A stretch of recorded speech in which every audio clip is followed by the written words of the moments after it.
ప్రజలు మన ప్రభు అయిన యేసుక్రీస్తు నామమున అందరికీ వందనము తెలియజేస్తున్నాను.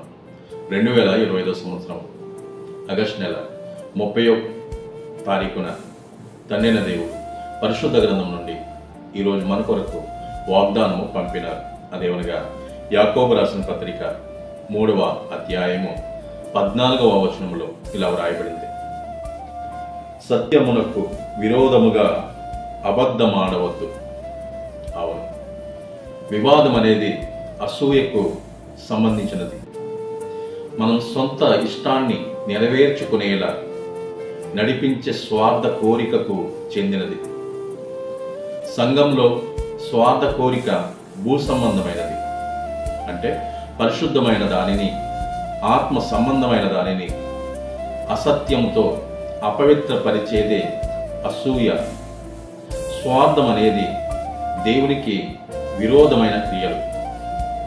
మనము సత్యవాక్యమును అనుసరించి నడుచుకోవాలన్నదే దేవాది దేవుని కోరిక.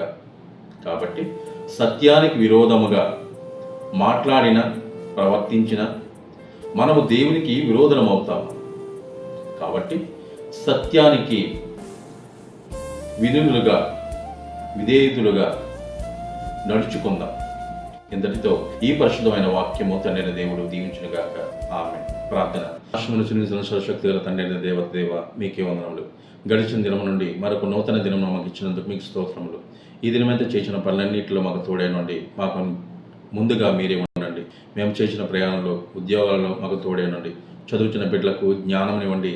వారికి చదువు చెబుతున్న టీచర్లకు మంచి మనస్సును, మంచి మనస్తత్వం ఇచ్చి వారిని దీవించండి, ఆశీర్వదించండి. వారి కుటుంబాలకు తోడుగా ఉండండి. అలాగే అనారోగ్యంతో బాధపరిచిన బిడ్డలకు ఆరోగ్యంనిచ్చి స్వస్థపరచండి. యజమానులతో పనిచేయుచునుగా వారి ఆఫీసులో కానీ, వ్యవసాయంలో కానీ ఎక్కడ చేసిన తండ్రి వారికి తోడే ఉండి సమాధానంగా పనిచేయడానికి వారికి కృపను దయచేయండి. ఆరోగ్యంనిచ్చి, సంతోషాన్నిచ్చి ప్రయాణం చేసిన బిడ్డలకు క్షేమమైన ప్రయాణం ఇస్తారని త్వరలో రానైన మా ప్రభు అయిన యేసుక్రీస్తు వారి నామమున బ్రతిమాలు వేడుకొనిచున్నాం తండ్రి. ఆమేన్.